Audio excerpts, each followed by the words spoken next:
Bienvenidos de regreso. Esta noche vamos a continuar con nuestro estudio.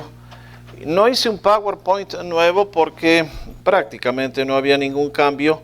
Entonces traje el que utilizamos la última vez, que ustedes ya lo tienen.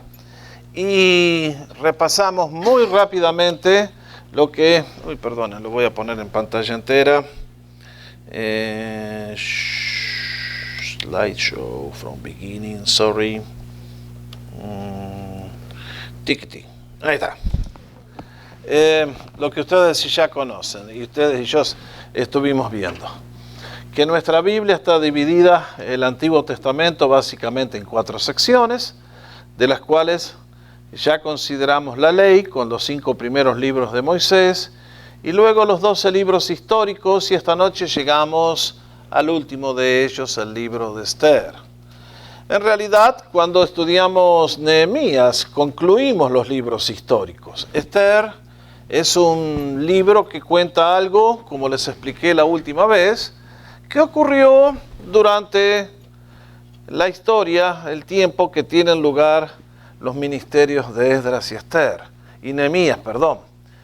Y la tabla que ustedes ya conocen, la cronología muy bien, recordarán que estamos en el regreso del pueblo judío del cautiverio en Babilonia, que se cumplieron los 70 años, pero ha habido un cambio. Ya no es Babilonia el poder número 1, es el reino de... Exactamente, de Persia, el actual Irán. Los que ahora controlan el mundo fueron ellos los que facilitaron el regreso del pueblo judío a la tierra. Y ustedes y yo leímos de 3 retornos que volvieron para edificar el templo, y anduvo más o menos. Hubo un segundo retorno, se terminó el templo y finalmente se hicieron las murallas con Nehemías. Y es en este tiempo que los judíos han retornado que la historia de Esther tiene lugar. Ahora, si han leído el libro de Esther, y estoy seguro que la mayoría de todos nosotros lo hemos leído alguna vez, ¿no es cierto? Notarán que, como les explicamos, este es el imperio de Nabucodonosor en su máxima extensión.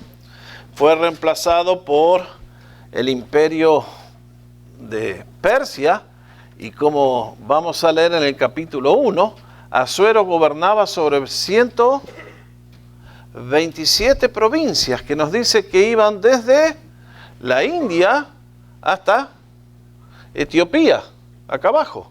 Nos falta un pedacito todavía. Así que miren qué territorio inmenso.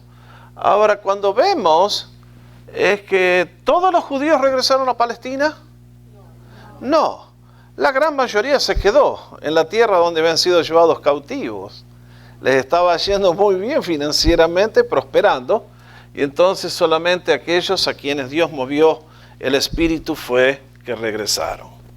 Ahora, cuando ustedes y yo nos acercamos a la Biblia hebrea, ustedes saben que la clasificación es distinta, ya lo vimos a todo eso, ya vieron esta chart muchas veces. Y Esther no está última, sino como en nuestro libro, sino que está dentro de esta sección que mezcla cantares con lamentaciones, con Eclesiastés. Y bueno, allí está. El libro, lógicamente, que lleva el nombre de la personaje principal. Y el nombre de Esther quiere decir... A ver. Bueno, quiere decir estrella. Ahora, es interesante que esa es la versión persa del nombre. La versión hebrea, si ustedes miran el libro de Esther, la van a encontrar en el capítulo 1, cuando Esther es introducida, ya les digo el versículo.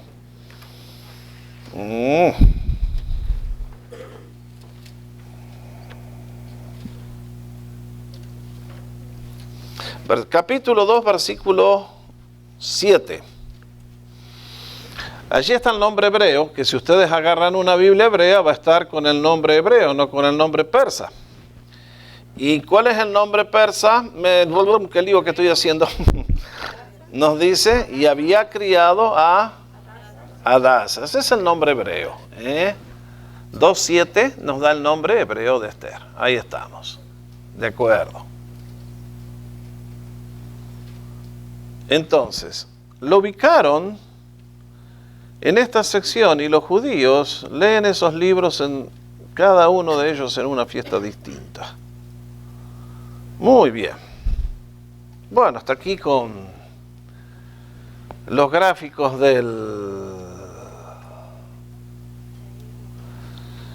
que ustedes ya manejan muy bien, ¿no es así? No, estas cosas ustedes ya las han visto muchas veces y estoy seguro que, no sé, creo que el 99.9 lo debe manejar todo de memoria, ¿no es así? No, ¿por qué no? ¿Por qué no? Si ustedes ya, creo que todos tienen memorizados los libros del Antiguo Testamento, ¿no? Y además la ubicación, bueno, está bien, va. Ok, vámonos de acá. Vamos a sacar todo esto y dejamos la pantalla libre. Entonces me escuchan. De acuerdo. Ustedes en el bosquejo que recibieron tienen el contenido de todo el libro de Esther. Ahora, ¿sabían que sobre este libro hay una disputa? Y es que muchos autores, cuando los rabinos estaban formando el Antiguo Testamento, dijeron, no lo deberíamos colocar este libro dentro de los libros inspirados. ¿Por qué?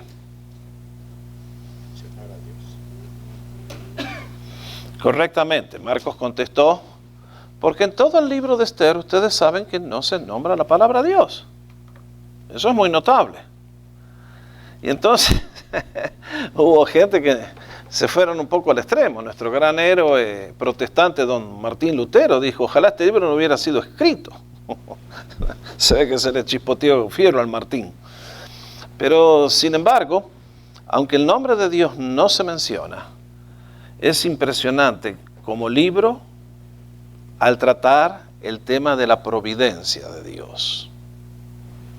Traduzca, pastor. Providencia. ¿Cuántos de ustedes tenían algún pueblo allá en la ciudad, en vuestro país, que se llamaba Providencia? En la provincia de Santa Fe lo teníamos, sí, Providencia. ¿Qué es eso? Eso es un término bien de nuestra fe, de la teología cristiana. Providencia quiere decir que Dios mueve sus manos, interviene a favor de su pueblo de una manera que humanamente parece todo muy normal, nada milagroso. Y sin embargo, cuando uno ve, dice, caramba que el Señor se mueve con tanto poder de una manera tan milagrosa. Este es el mejor ejemplo de lo que es providencia de Dios para sus hijos, para su pueblo, es el libro de Esther. ¿Por qué?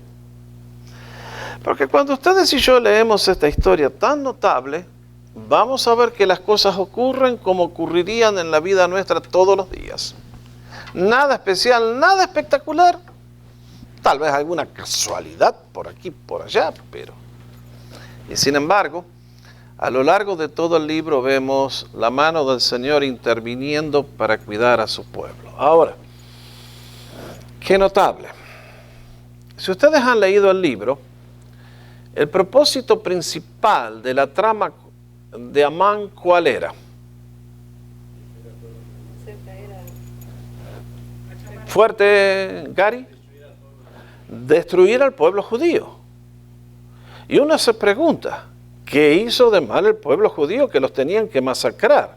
Y todo porque el señor Amán, que era hispano, había un americano que no lo saludaba. ¿No les parece un poquito exagerado que porque el Señor alguien no lo saludaba iba a decretar la masacre de mujeres, niños en todo el imperio de todos los judíos? Pero pavadita, se había ofendido en serio el hermano. Y uno dice, ¿por qué este odio siempre constante contra el pueblo de Dios? Contra el pueblo hebreo. En el Antiguo Testamento estaba dirigido el odio contra la nación hebrea. En el día de hoy, contra toda la nación hebrea y contra todos los cristianos, especialmente de la versión evangélica, que somos los más radicales. Qué notable. ¿De dónde viene esto? El Señor Jesucristo nos advirtió. Si fueran del mundo, el mundo los aceptaría, pero como no son del mundo, palo, leña y garrote, ¿no es cierto? En estos días que estudiábamos las profecías, ¿qué es lo que viene en el futuro? Sí, persecución contra el pueblo de Dios. ¿Y por qué contra el pueblo de Dios? Bueno, porque hay un enemigo que no nos quiere, que nos quiere ver muertos a todos, que nos quiere destruir a todos, porque, como les expliqué, si no hubiera más pueblo hebreo a quien cumplir las promesas, si no hubiera más iglesia a quien cumplir las promesas, Dios no puede volver a este planeta. Pero bendito sea el Señor, que como vemos en esta historia, parece que Dios te lleva siempre hasta el borde y parece que los impíos van a ganar, y cuando parece que van a ganar, búmbate. Ahí interviene Él. ¿De casualidad? Nunca de casualidad. Siempre en el momento preciso el Señor obra. Muy bien. Cuando ustedes y yo llegamos al libro, ¿qué encontramos? Bueno, lo primero que encontramos es la escena. Estamos, como les mostré, la gráfica de lo que era el imperio persa. Estamos en el punto de máximo esplendor y expansión del imperio persa. Es cuando ha alcanzado su máxima gloria, su máximo poderío militar, su nivel económico más elevado. Y vaya poderío que tenían. El rey Asuero que aparece fue interesante por muchas épocas, por mucho tiempo. Alguna gente se reía de la Biblia diciendo, Asuero, ¿de dónde salió Asuero? ¿Quién es ese? Hasta que alguien que se puso a estudiar los idiomas de aquellos siglos vino a descubrir que Asuero no era nada más que otro que funciona en los libros de historia con el nombre de Jerjes. Y ahí estaba todo registrado. Que gobernó por 20 años. Jerjes. Artajerjes era otro. Y, no, correctamente, fue otro de los reyes. Y el hombre reinó. Ahora, ustedes ven que cuando leen el libro, ¿lo habían querido tener de esposo ustedes, señoras, a Jerjes? Era medio cascarrabias este tipo. Por ahí se le daba y, bueno, lo que nos cuentan los libros de historia secular, Heródoto, el padre de la historia, se llama, un escritor griego, lo describe como un hombre despiadado, que por ahí se le daba por hacer algo y te daba un abrazo, y por ahí le hacías una que no le gustaba y te cortaba por la mitad en 2 pedazos, te pasaba con un serrucho por el medio. Y eso lo practicó con un hijo de él, para darle una lección a no sé a quién. Dijo, bueno, si no van a ganar la batalla, entonces agarró, cortó al hijo en medio y hizo pasar a todos los ejércitos por él, por en medio del hijo, cortado por la mitad. Simpático el hombre, buen padre de acuerdo a lo que estudiamos el domingo. Y ustedes ven que el tipo era medio loco, le dijo a Amán, bueno, vayan y maten a todos, nomás métanle, muchacho. Y después se dio vuelta la tortilla y le dijo a Mardoqueo, bueno, vayan y maten nomás. Loco, loco. Ahora, uno llega al capítulo 1 y dice, ¿no es este hombre el epítome de lo que representa la mentalidad del mundo? Capítulo 1, ¿qué tiene? La historia de una gran fiesta. Y si ustedes leyeron, van a ver que el rey está en la máxima expansión, en el punto, como lo dije anteriormente, de máxima gloria, y decide impresionar a sus siervos. Y la mentalidad del mundo siempre es la misma. ¿Cuál es el deseo del mundo? Impresionar a los demás, ¿no es cierto? Con nuestros logros y quién soy, etcétera, etcétera. Y el tipo decide mandarse una fiesta de ¿cuántos días?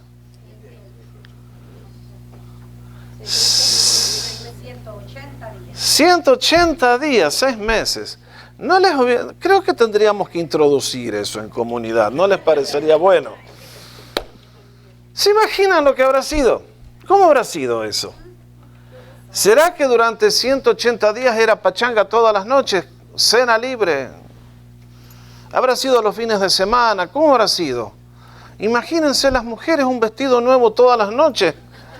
¡Wow! Y no había tintorería en aquellos tiempos. ¿Cómo hacían? Todo un desafío, ¿eh? Y sin embargo lo hizo para los príncipes y sátrapas y gobernantes para mostrarles lo grandioso que era Él. Qué lindo, ¿eh? Esa es la mentalidad del mundo. ¿Cuántos gobierno? ¿Cuántos mando? ¿Cuántos me obedecen? No cuántos sirvo, a cuántos sirvo, sino cuántos me sirven a mí. Por eso el tema del domingo, con los apóstoles viniendo a pedir las dos posiciones, uno al lado del Señor y el otro al otro lado. Ajá, esa es la mentalidad del mundo. Ustedes, pues, me imagino que habrán tenido algún amigote por ahí que viene y les dice, ay, el sábado salimos a cenar y nos comimos un steak de $500.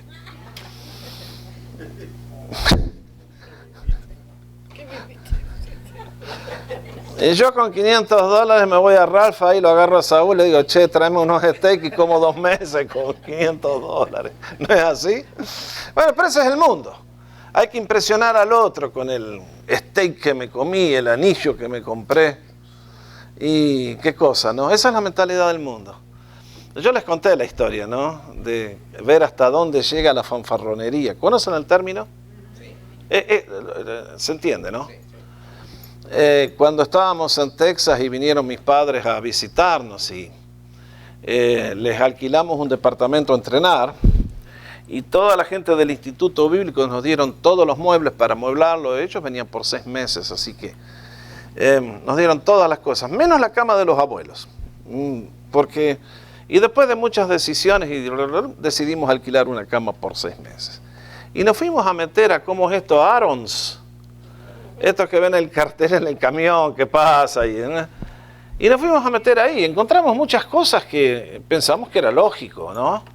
Sobre todo en aquella parte del mundo donde llegan muchos americanos para cruzar al otro lado a México, que está lleno de maquiladoras ahí. Entonces uno dice, bueno, es lógico que alquilen muebles, computadoras, televisores, todo eso está bien. Pero lo que nunca me imaginé es encontrar una vitrina llena de aretes y anillos y cosas. Pregúntenle a la rubia que está allá atrás. Ella es testigo de lo que estoy hablando. Y uno dice, entonces le pregunté, le digo, oigan, ¿y ustedes alquilan estas cosas? Me dice, sí, la gente viene acá el sábado a la tarde, las alquila para el sábado a la noche, la fiesta. Mira, bruja loca, el anillo que tengo. Y después el domingo vienen y la retornan. Y uno dice, esa es la mentalidad del mundo. Esa es la mentalidad de la gente sin Dios. Así que vayan a ver a Aaron's Rental, métanse algún día por curiosidad y estoy seguro que van a ver todo lo que yo vi. Relojes, todo. Increíble, ¿no? Y uno dice, Señor, de cuántas tonteras que nos has librado, ¿no? ¿Se dan cuenta por qué los cristianos prosperamos siempre financieramente? Porque vos no tenés que tener... El cristiano no cambia de trabajo, sigue con el mismo trabajo que tenía antes y de repente la multiplicación empieza a llegar. ¿Por qué? Porque dejamos de gastar en pavadas, ¿eh? Realmente, queridos, ¿de cuántas cosas nos libra el Señor? Y en este caso el rey se manda una festichola de 180 días. Y claro, 180 días el alcohol corría, entonces dijo, bueno, vamos a poner el nightclub acá, traigan a la reina para que se mande un striptease. Y hablando en términos modernos, eso es lo que le pidió a la reina Basti. Y uno dice, bueno, y la reina parece que era una mujer, el término Basti quiere decir bella. Se ve que la mujer era una mujer sensata, y créanme que una reina de aquel entonces, como ustedes alcanzan a ver, no es una reina como la del día de hoy. No es como Elizabeth o Máxima. Más bien era un objeto que el rey tenía una favorita entre muchas, y en este caso le pide que venga a hacer un show delante de los invitados. Y el rey era hispano.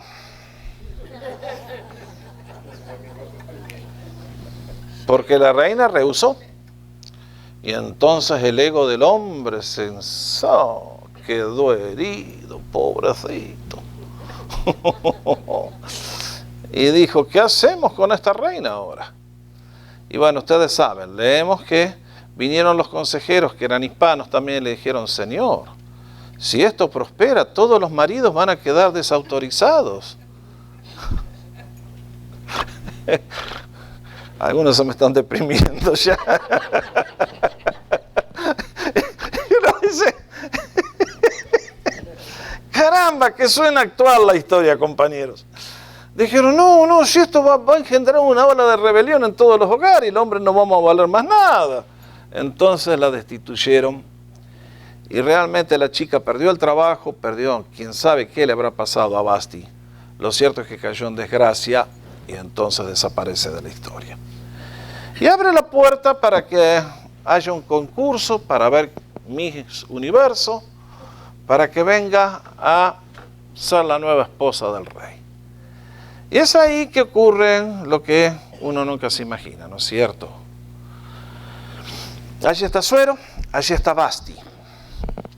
Y el que aparece en escena es un judío que trabajaba para el rey. Su nombre era Mardoqueo. Mardoqueo. Entonces, ¿qué función cumplía Mardoqueo dentro del palacio? No está muy claro.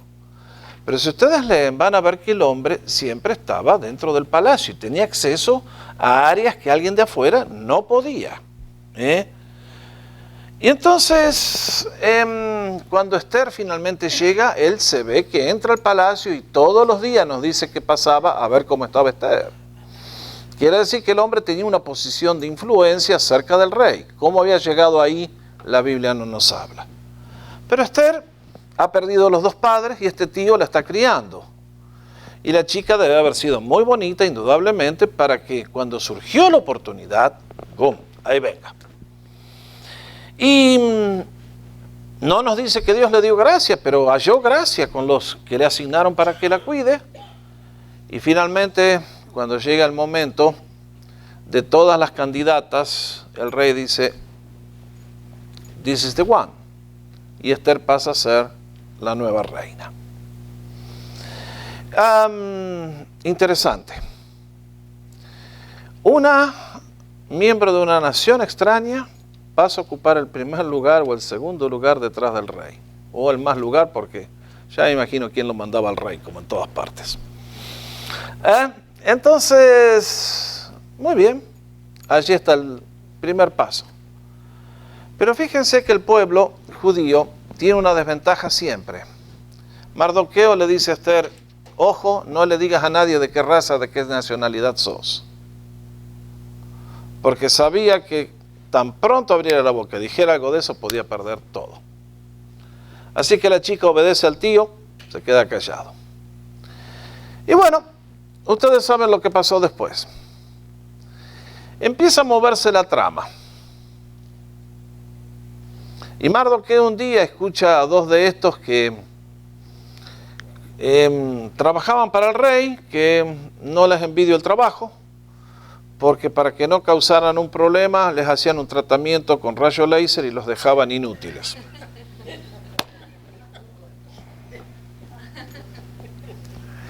Y estos que no se... Bueno, muy bien, estaban hablando entre ellos y que iban a hacer un complot contra el rey. Mardoqueo escucha y entonces le pasa la información a Esther, que ahora ya está cerca del rey. Llega la información, el complot se detiene, los eunucos son colgados. Muy bien. Y acá hay algo que es muy interesante. Y es que en cada corte tenían el libro de las memorias, el libro de las crónicas. Y es que en él se anotaban todas las acciones que los súbditos del rey hacían a favor del rey. ¿Para qué? Para que cuando llegara el momento, en el momento que el rey considerara más apropiado, iba a recompensar a los súbditos que habían sido fieles a él. Lo notable es que Mardoqueo hace su buena acción y no pasó nada. Qué interesante. Y en esto, entre los capítulos 2 y 3, posiblemente han pasado 4, 5, 6 años. Lo cierto es que está todo en paz, el pueblo judío vive normal, Esther está en el palacio, Mardoqueo está en el palacio, cuando de repente dentro de las aparece este personaje que es Amán. Y evidentemente es un zorro vivo, inteligente, capaz, se gana el oído del rey, se gana y el hombre sube, hasta llegar a ser el número 2 dentro del reino. Y mis hermanos, es entonces cuando viene el choque de valores. Porque el rey al exaltar a Amán le da tanto poder y tanta autoridad, que ustedes saben que los emperadores de aquel entonces, al igual que los emperadores romanos y todos, se creían que eran correctamente. Y demandaban adoración y que la gente les hiciera reverencia. ¿Y un judío podía hacer eso? Los muchachos en Daniel capítulo 3, con la estatua de Nabucco, ¿se acuerdan, no es cierto? Fueron a parar al horno de fuego, pero no doblaron la rodilla, y Dios los honró. Y en este caso Mardoqueo no es que sea maleducado, sino que él no se va a arrodillar delante de un Dios falso. Y sea Amán, sea quien sea, Mardoqueo no va a doblar la rodilla y no le dobla la rodilla al hombre. Y entonces empieza la trama. Y entonces empieza todo el sentir. Y el pobre Amán, siempre lo digo, estaba casado con una mujer que fue la desgracia de su vida. Porque si los hombres tenemos que dar gracias es tener una mujer que nos calma los nervios.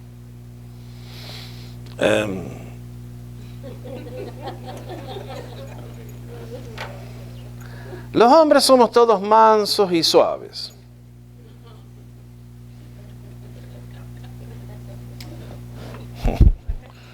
¿Eh? Finge. Algún día le va a saltar. No, querido, Dios nos ha hecho temperamentales, violentos, fuertes, por eso a nosotros nos mandan al frente de batalla. Dios nos ha hecho así, está bien, está bien. Y bendito sea el hombre que tiene una mujer que cuando ve que hay un problema y el tipo anda medio nervioso y medio caliente, como decimos en Argentina, enojado, que quiere hacer algo malo, la mujer le dice, no, cálmate, negro, cálmate, tranquilo, muchacho. No, quédate piola, hombre. No, no es así. Pensá, tal vez ese hombre tiene alguna diferencia cultural, vos no lo entendés, tal vez no es que no te aprecie, sino que la necia esta le dice, pero agarré y matalo, construí una horca y colgalo. Bien hecho.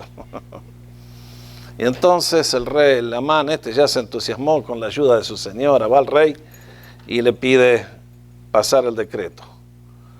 Y el rey, como vimos, le dijo, es un tipo que es medio bravo, porque escucha una cosa y se deja llevar y ahí nomás, sin saber lo que había pasado, dice, bueno, maten a todos nomás. Y el tipo le hace una promesa muy linda, 340 kilos de plata le va a traer al tesoro después que mate a todos los judíos. Y entonces uno dice, bueno, miren qué negocio tan interesante.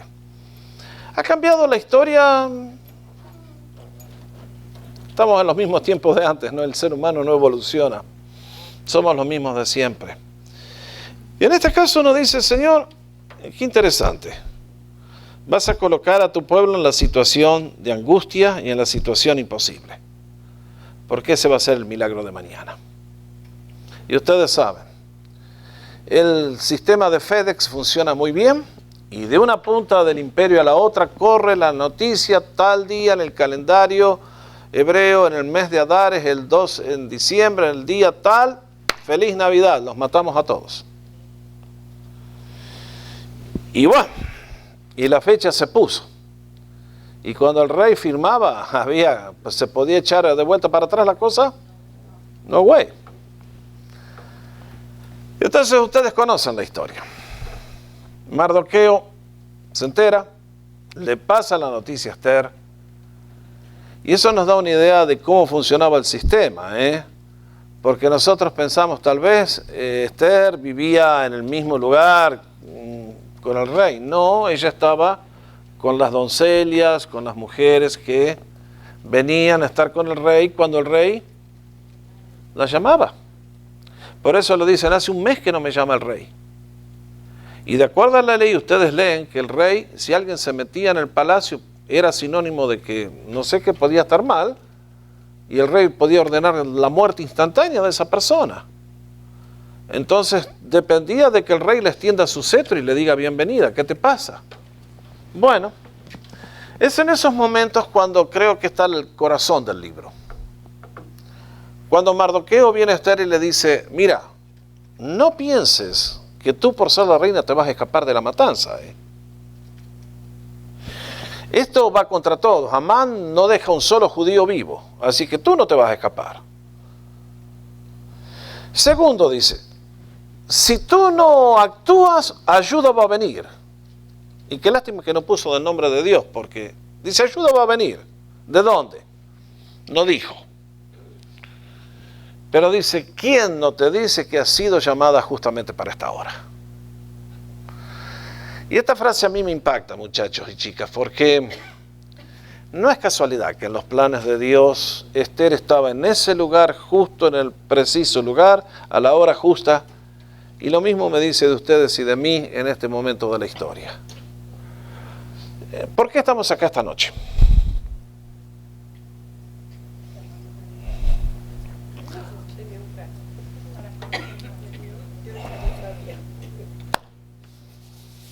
Porque ustedes y yo un día ni nos imaginábamos que nuestras vidas estaban en las manos de Dios.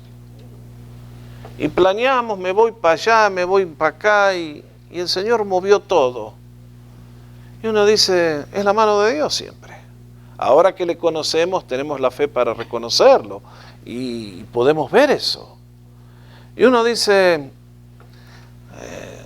nada ocurre por coincidencia para el pueblo de Dios. Todo está de acuerdo a su plan eterno.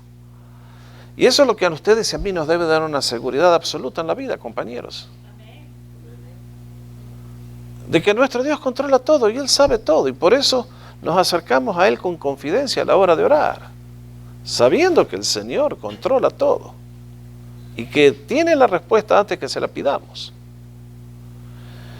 Y en este caso ustedes ven, si Dios controla todo, ¿para qué ayunar 3 días?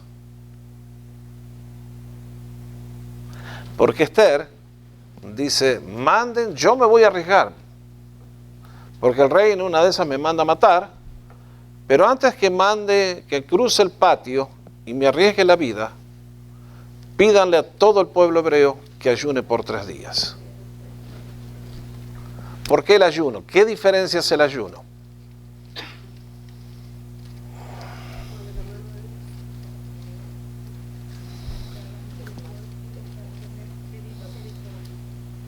¿Perdón? Sí.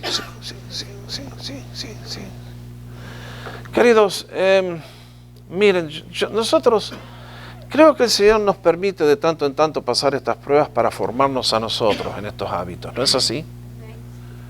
A usted le decían cuando recién se convirtió ayuno, hermano, ¿y usted? Yo nací en una iglesia donde nunca se practicó el ayuno. 30 años en Argentina, en nuestra iglesia no se practicaba el ayuno. En ninguna iglesia se practicaba el ayuno. Creo que fue una de las tantas cosas que con la reforma protestante se fueron todas a la basura. O sea, dentro de todas las cosas que mandamos al cesto de la basura de la iglesia popular, entre ellas también fue parar el ayuno. ¿Y qué fue lo que me enseñó a mí ¿Por qué empecé a ayunar? Y porque estando en Vancouver me encontraba con que estaba de doctor y se me morían todos los pacientes. O sea, yo me crío en la década del 50-60 en Argentina, cuando el mundo era puro y sin mancha. Ustedes y yo que tenemos esa edad sabemos de lo que estoy hablando. No había drogas en las escuelas, no había todas las cosas. Yo llego joven, mansito, 30 años a Canadá, nunca había visto un drogo, yo no sabía lo que era eso. Siempre les cuento, ¿no es cierto?, que en nuestra escuela secundaria los peores estudiantes, los más malvados, eran los que fumaban un cigarrillo en el baño. ¿Se acuerdan? Droga en las escuelas, violencia. No se conocía. Y eran escuelas públicas, ¿eh? Era otro mundo tan lindo. Y cuando empecé a ver que me encontraba con personas que parecían perritos, ¿vieron cuando anda la mujer caminando por el parque y anda el perrito y le suelta la cuerda y el perrito va y cuando quiere taca, taca, taca, taca, taca, se lo trae de vuelta para atrás? Mucha de la gente que ministraba eran así.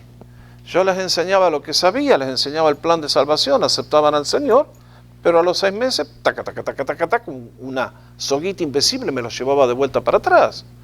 Y yo empecé a ayunar solo, a mí nadie me enseñó. Y claro, con mucho miedo, con mucho temblor. Pensé, no como una comida y me muero. Y el Señor a uno lo va formando, ¿no?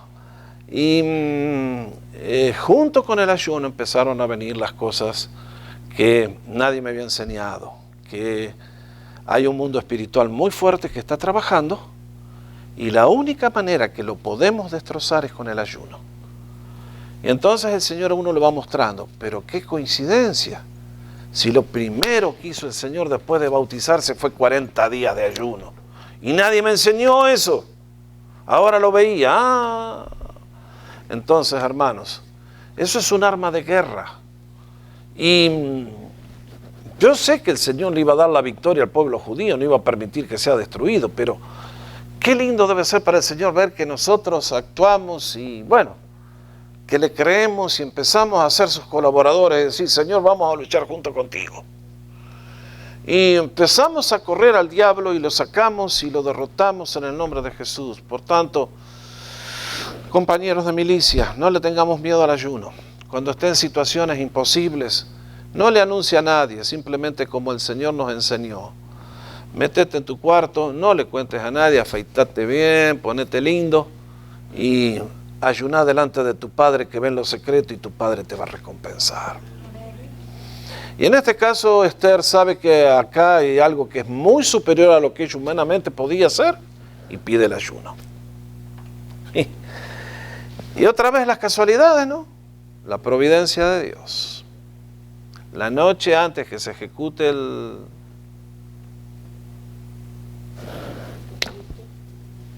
rey perdió el sueño.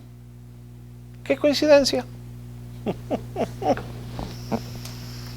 Y claro, si en él no estaba, y le pidió al asistente, tráigame el libro de las memorias, a ver. Y empezaron a leer, y ahí estaba el hecho de Mardoqueo que no había sido reconocido. Y al día siguiente viene Amán, y le pregunta, ¿qué le darías al hombre que el rey quiere exaltar? Y Amán pensó, acá viene el rey a exaltarme a mí. Entonces que lo pasen por toda la ciudad y proclamen delante de él y que todo el mundo se postre. Y le pongan la corona y todo lo demás, y maravilloso. Y dice, bueno, anda a agarrarlo a Mardoqueo y llévalo vos. Y entonces le dijeron, sonaste, Amán. Comenzaste a caer delante de Mardoqueo y en esta no la ganás. Y como el resto termina, ustedes lo saben. El plan de Mardoqueo se destroza, Esther lo expone, Mardoqueo gana. El plan de Amán, perdón, ¿qué dije? Sí. El plan de Amán, por supuesto. Si el plan de Amán queda expuesto, la victoria viene y el pueblo termina con una victoria gigantesca, ¿no es cierto? Y lo que más me llama la atención es el último capítulo. ¿Qué capítulo tan cortito? 3 versículos apenas. Que a veces creo que a este libro habría que cambiarle el nombre y pasar de Esther al libro de Mardoqueo. Porque creo que es más héroe Mardoqueo que Esther, porque Esther hizo su parte, no me cabe la menor duda, pero creo que el cerebro de todo el movimiento del libro es Mardoqueo.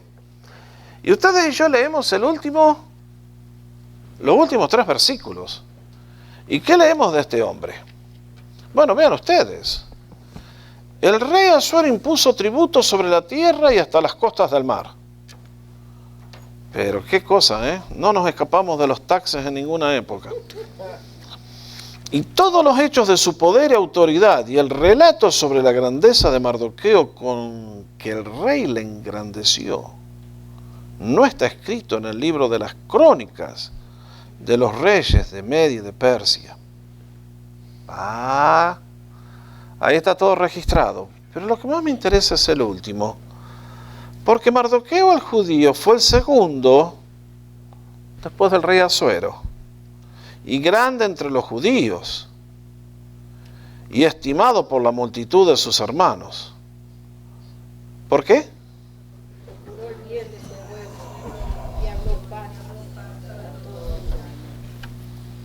Wow.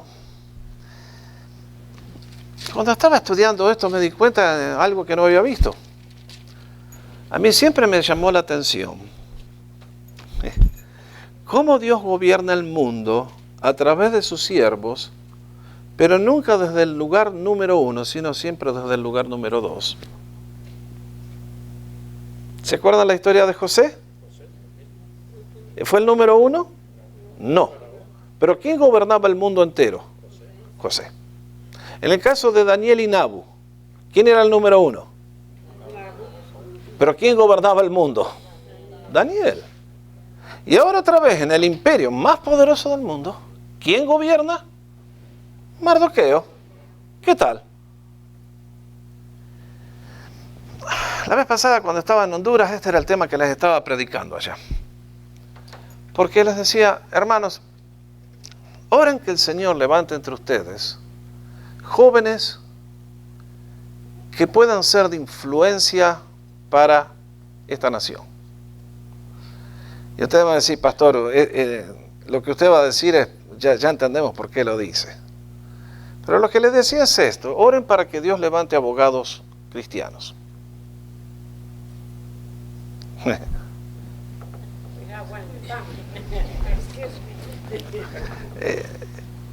Cállate, diablo. Pero miren, hablando en serio, Mardoqueo se metió en un mundo donde raras veces alguien se puede meter, es el mundo de la política. Ese es un mundo donde tenés que, bueno, depende de dónde estés, ¿no? En nuestros países suben al mundo de la política cada cachafaza y ladrones que se educan en las cárceles y después llegan a presidente. Pero ustedes saben, ¿no es cierto? Pero a mí lo que me llama la atención es cómo Daniel, José, Mardoqueo pudieron hacer una influencia tan poderosa dentro del mundo de sus días, sirviendo en un área donde es tan difícil, que es el mundo de la política. Yo nací en un ambiente donde decían, el cristiano no puede participar en política porque es demasiado corrupto. Pero entonces la pregunta es, ¿quién va a sanar esa corrupción? Yo sé que en todos los niveles donde nos movemos hay corrupción, pero gigantesca. En nuestros países es abierto, acá es más disimulado, pero la corrupción está en todas partes. ¿Y qué es lo que va a cambiar? Hombres y mujeres que manejen el sistema, pero que puedan hacer un cambio para bien. A mí, ¿cuántos de ustedes vieron la película Amazing Grace?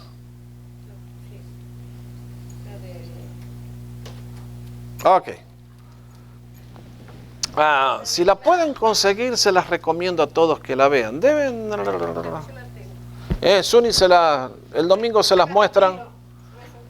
Un domingo viene y la muestran acá, todos juntos la ven, ¿puede ser? Dura 1 hora y media. 1 hora y media dura. Bueno, es una historia apasionante. Porque es la historia de cómo en Inglaterra se logró abolir el tráfico de la esclavitud. Y todo comenzó porque John Newton, que escribió la canción que cantamos todavía, el himno, Amazing Grace, how sweet the sound. Era un tipo que se dedicaba, era capitán de barco, que trasladaba a los esclavos del África a América. Y un día el Señor le pegó un susto de esos que el barco se iba a pique y el tipo y se convirtió. Y entonces se le abrieron los ojos y dijo, yo no puedo seguir en esta profesión, esto es una barbaridad. De golpe él, lo que había estado haciendo por años, ahora el Señor le abrió los ojos y dijo, esto es un espanto. Entonces se fue al Parlamento británico. ¿Y qué chances hubiera tenido John Newton, que era un hombre bruto, acostumbrado a aquel mundo, de cambiar una costumbre que ustedes saben lo que era ese negocio de la esclavitud, ¿no es cierto? Imagínense el poderío de los billones de dólares del día de hoy que manejaba ese mundo. Pero se encontró con un muchacho joven, de corazón ardiente en el Parlamento, que era un tipo preparado, educado, abogado brillante, que conocía el sistema y sabía manejarse en ese sistema. Y les tocó 45 años de lucha hasta que lo lograron. 45 años de lucha. Y la película, véanla, muestra mucho de las cosas que tenían que hacer hasta que finalmente lograron. Y el mundo entero se acabó el tráfico de esclavos. Hasta que vino ISIS. Ahí los tienen. Qué cosa, ¿no? Y un solo hombre, pero que se encontró con la persona adecuada que podía funcionar en el mundo que él no podía manejar. Y mi oración siempre por mis chicos, los chicos jóvenes, ustedes me escuchan que yo los aliento siempre a estudiar, a ir un escalón más arriba, a ir más lejos, porque yo nunca sé hasta dónde puede llegar un chico de los nuestros, en las manos de Dios, tal como Mardoqueo llegó a ocupar un puesto tan alto. Uno nunca sabe. Y acá nos dice que, bueno, me lo imagino, se imaginan cuando se reunían en la sinagoga y llegaba Mardoqueo en el Rolls Royce, ¿no? Acá viene Mardoqueo. Y claro, pero dentro de la comunidad judía era querido porque era el segundo en el reino, ¿o por qué? ¿Cómo leímos?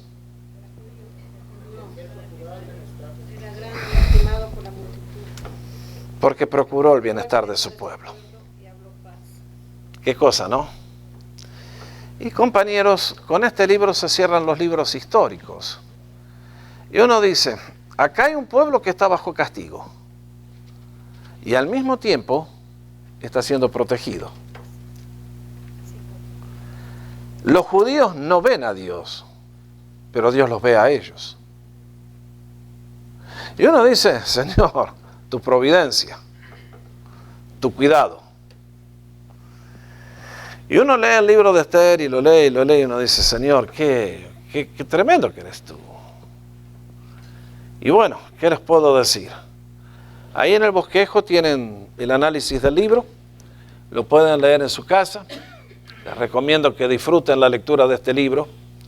Y estas son las historias lindas que podemos contar a nuestros hijos, a nuestros nietos, a todos, porque inspiran y bendicen. Este es el libro de Esther. Rico. ¿Qué hubiera pasado si lo dejábamos fuera de la Biblia? Nos hubiéramos perdido el ver el corazón de Dios hacia cada uno de nosotros. No importa que fue hace 2500 años atrás o en el día de hoy también. Y por eso, queridos, me alegro que el Espíritu Santo dejó esta historia. Y ya ven, en el día de hoy, en el mes de diciembre, en el día que se iba a hacer la masacre, los judíos comenzaron a celebrar la fiesta que sigue hasta el día de hoy, que es la fiesta del Purim, que está explicado acá en el libro. Pur quiere decir suerte, Purim, plural, suertes. Y entonces, cuando la suerte del pueblo hebreo era que los iban a matar a todos,